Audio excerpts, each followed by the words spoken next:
This is Aldous Huxley, a man haunted by a vision of hell on earth. A searing social critic, Mr. Huxley, 27 years ago, wrote Brave New World, a novel that predicted that someday the entire world would live under a frightful dictatorship. Today, Mr. Huxley says that his fictional world of horror is probably just around the corner for all of us.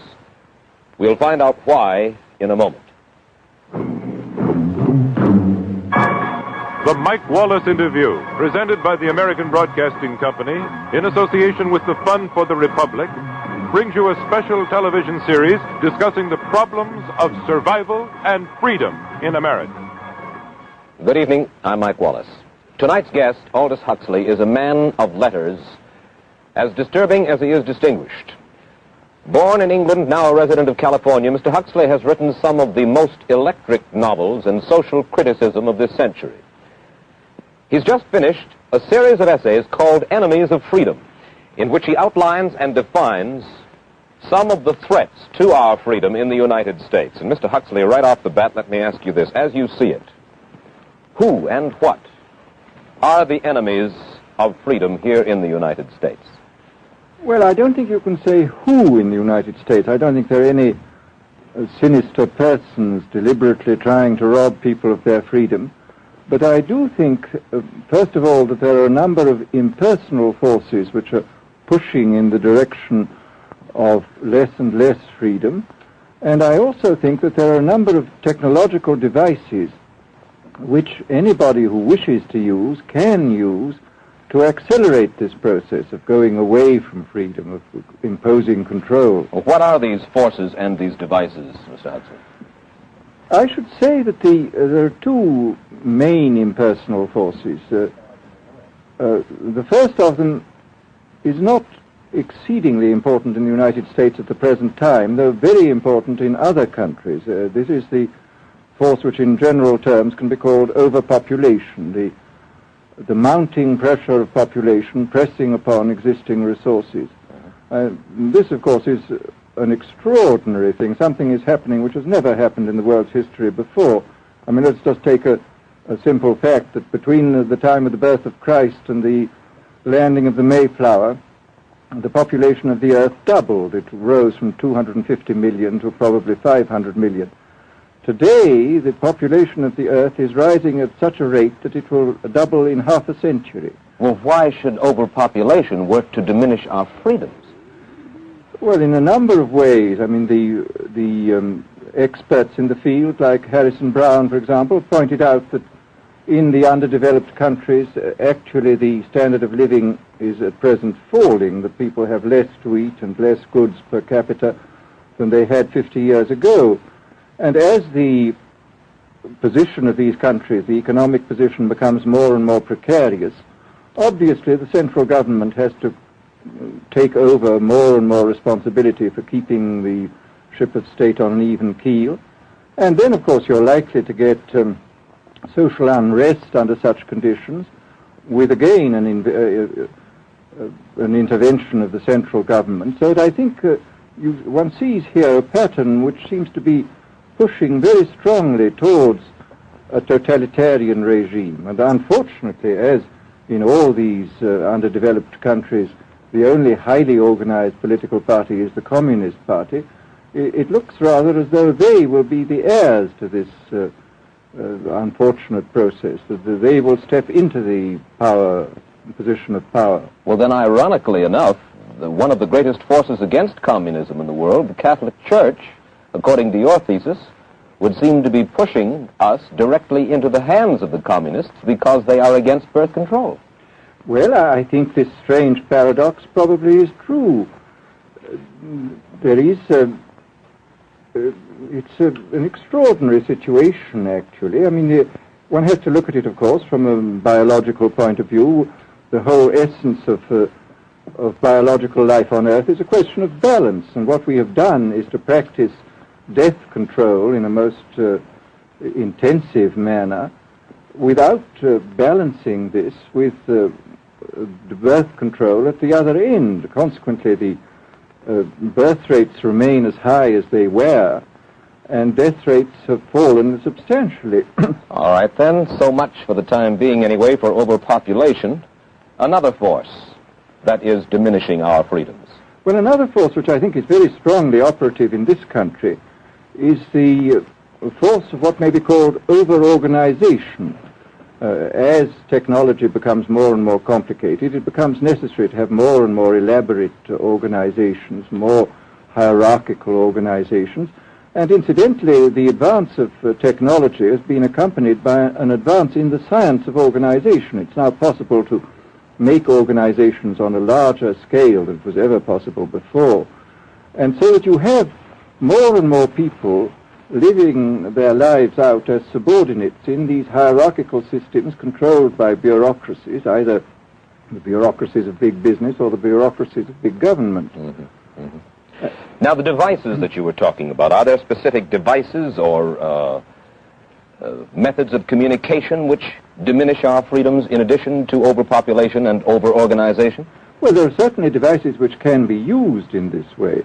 I mean, let us take, after all, a piece of very recent and very painful history is the propaganda used by Hitler, which was incredibly effective. I mean, what were Hitler's methods? Hitler used terror on the one kind, brute force on the one hand, but he also used a very efficient form of propaganda, which he was using every modern device at that time. He didn't have TV, but he had the radio, which he used to the fullest extent, and was able to impose his will on an immense mass of people. I mean, the Germans were a highly educated people.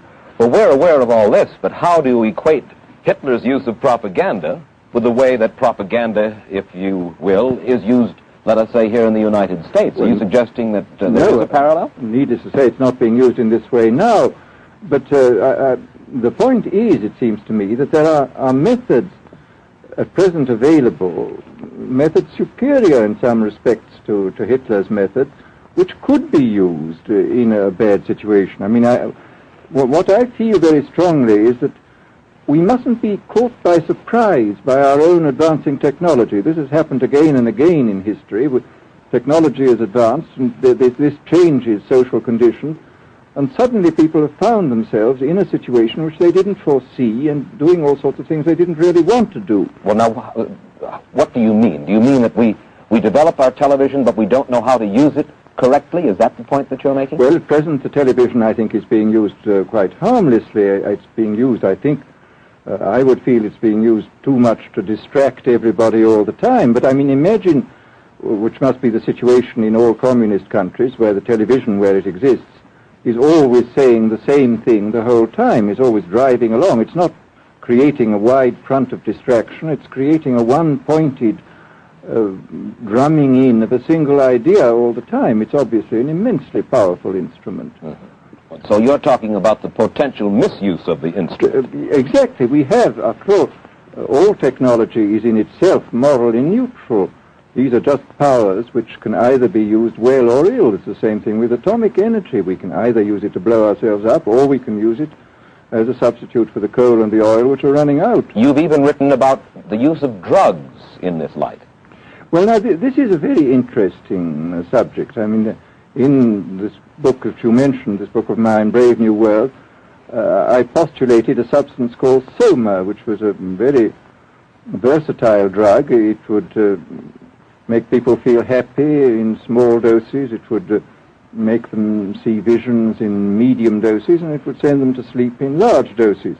Well, I don't think such a drug exists now, nor do I think it will ever exist, but we do have drugs which will do some of these things, and I think it's quite on the cards that we may have drugs which will profoundly change our mental states without doing us any harm. I mean, this is the pharmacological revolution which has taken place, that we have now powerful mind-changing drugs, physiologically speaking, are almost costless. I mean, they are not like opium or like cocaine, which do change the state of mind, but leave terrible results physiologically and morally. Mr. Huxley, In your new essays, you state that these various enemies of freedom are pushing us toward a real-life, brave new world, and you say that it's awaiting us just around the corner. First of all, can you detail for us what life in this brave new world which you fear so much, or what life might be like?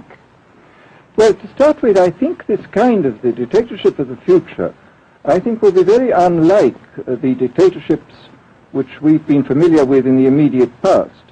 I mean, take another book prophesying the future, which was a very remarkable book, George Orwell's 1984. Mm-hmm. Well, this book was written at the height of the Stalinist regime and just after the Hitler regime. And there he foresaw a dictatorship using entirely the methods of terror, the methods of physical violence. Now, I think what is going to happen in the future is the dictators will find, as the old saying goes, that you can do everything with bayonets except sit on them. That if you want to preserve your power indefinitely, you have to get the consent of the ruled. And this they will do partly by drugs, as I foresaw in Brave New World, partly by these new techniques of propaganda.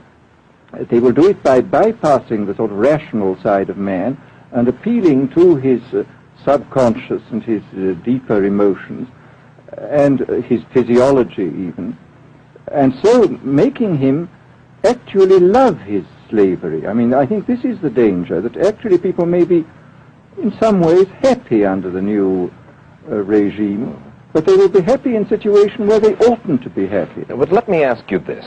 You're talking about a world that could take place within the confines of a totalitarian state. Let's become more immediate, more urgent about it. We believe, anyway, that we live in democracy here in the United States. Do you believe that this brave new world that you talk about could, let's say, in the next quarter century, the next century, could come here to our shores? I think it could. I mean, that's why I feel it's so extremely important here and now to start thinking about these problems, not to let ourselves be taken by surprise by the new advances in technology. I mean, for example, in regard to the use of the drugs, we know there's enough evidence now for us to be able, on the basis of this evidence and using a certain amount of creative imagination, to foresee the kind of uses which could be made by people of bad will with these things, and to attempt to forestall this. And in the same way, I think with these other methods of propaganda, we can foresee and we can do a good deal to forestall. I mean, after all, the price of freedom is eternal vigilance. You write in Enemies of Freedom, you write specifically about the United States. You say this, writing about American political campaigns. You say, all that is needed is money and a candidate who can be coached to look sincere. Political principles and plans for specific action have come to lose most of their importance. The personality of the candidate, the way he is projected by the advertising experts, are the things that really matter.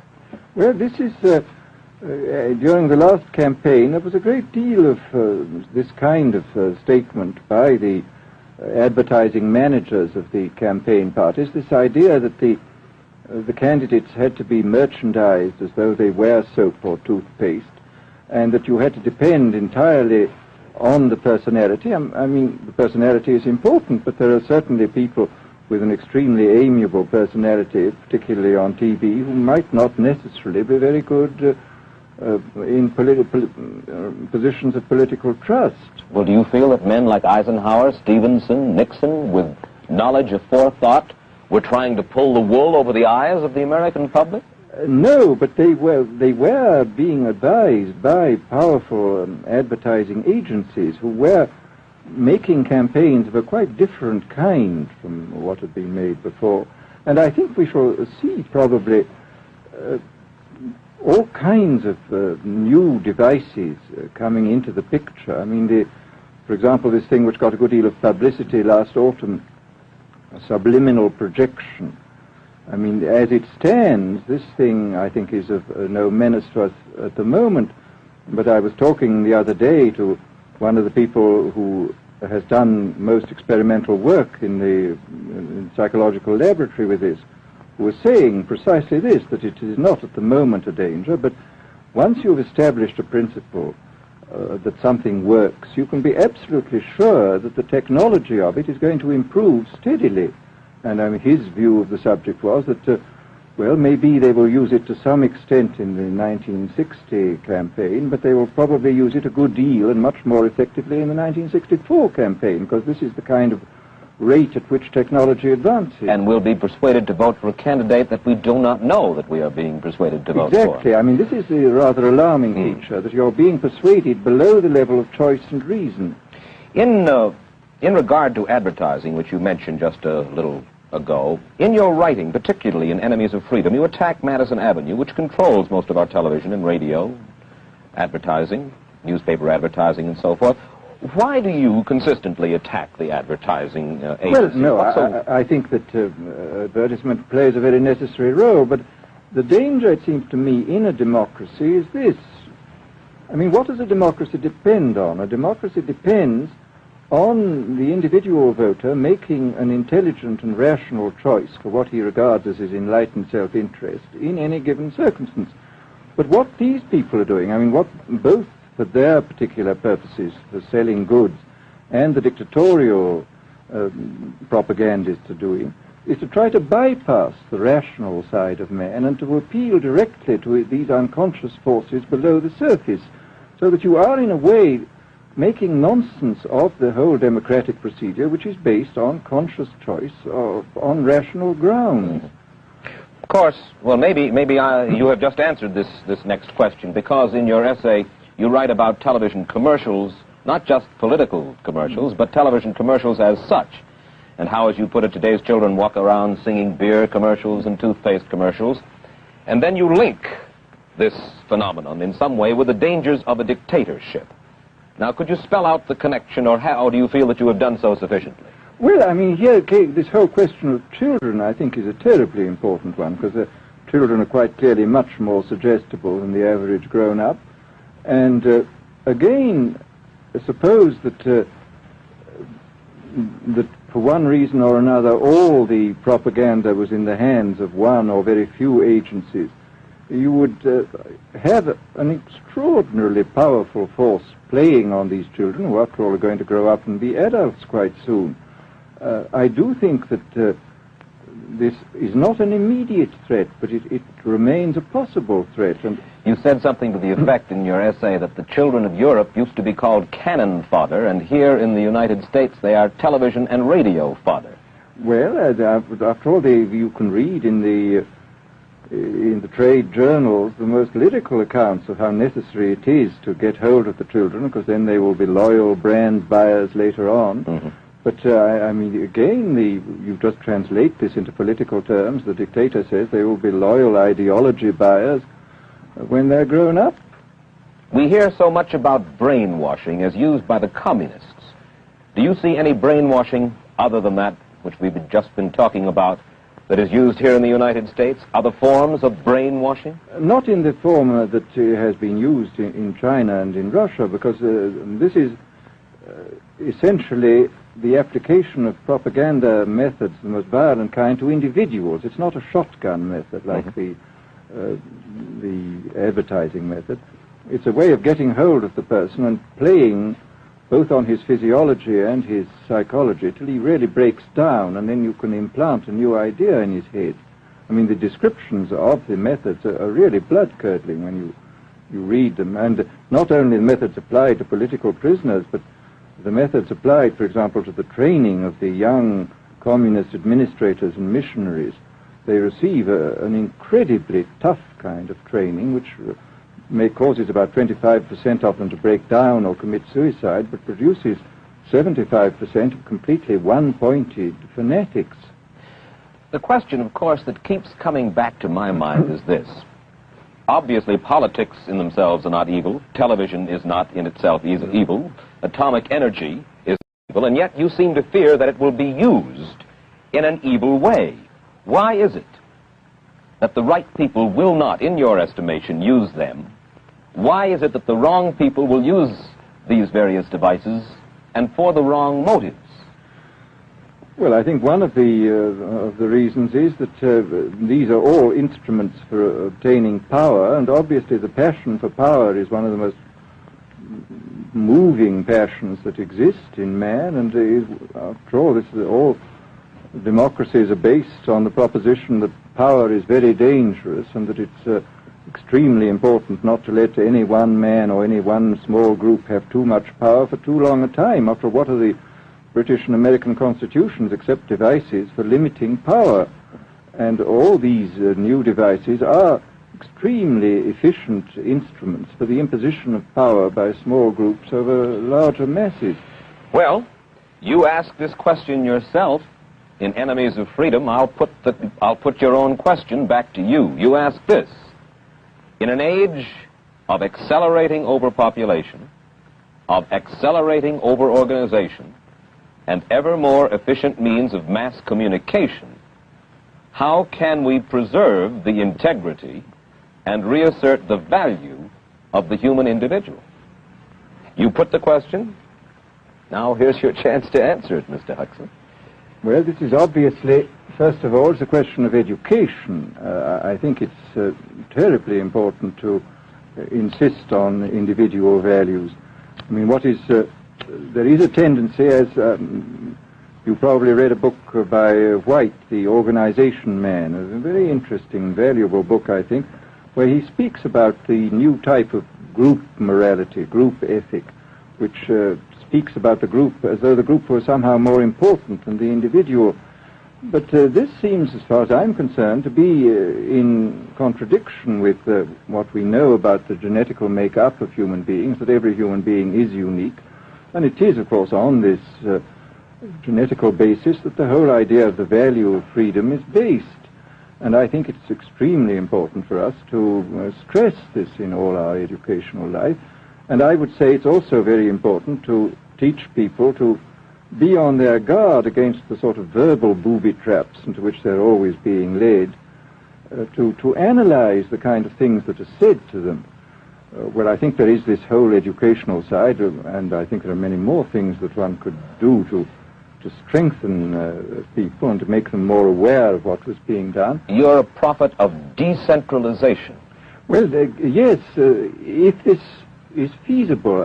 It's one of the tragedies, it seems to me. I mean, many people have been talking about the importance of decentralization in order to give back to the voter a sense of direct power. I mean, the voter in an enormous electorate feels quite impotent, and his vote seems to count for nothing.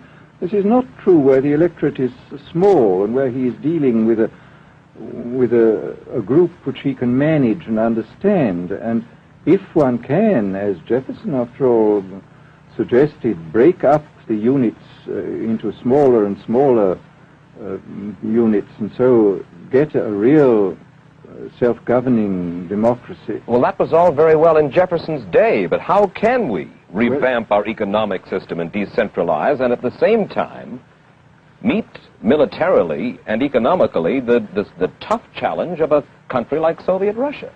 Well, I think the answer to that is that there are, it seems to me that industrial production is of two kinds. I mean, there are some kinds of industrial production which obviously need the most tremendously high centralization, like the making of automobiles, for example. But there are many other kinds where you could decentralize quite easily and probably quite economically, and that you would then have this kind of decentralized life. After all, you begin to see it now if you travel through the South, this decentralized textile industry which is springing up there. Mr. Huxley, let me ask you this, quite seriously. Is freedom necessary? As far as I'm concerned, it is, yes. Why? Is it necessary for a productive society?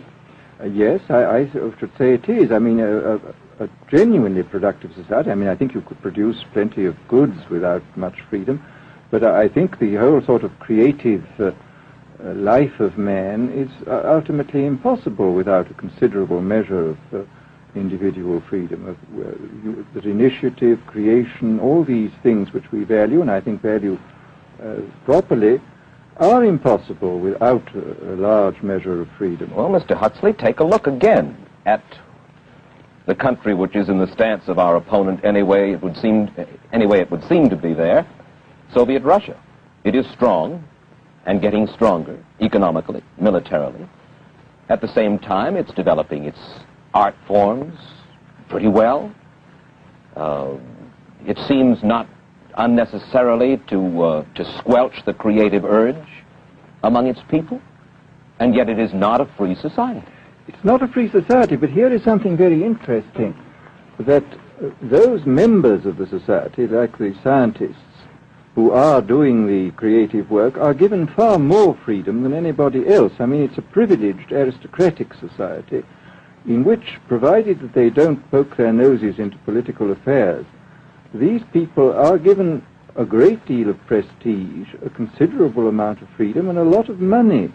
I mean, this is a very interesting fact about the new Soviet regime, and I think what we're going to see is a people on the whole with very little freedom, but with an oligarchy on top enjoying a considerable measure of freedom and a very high standard of living.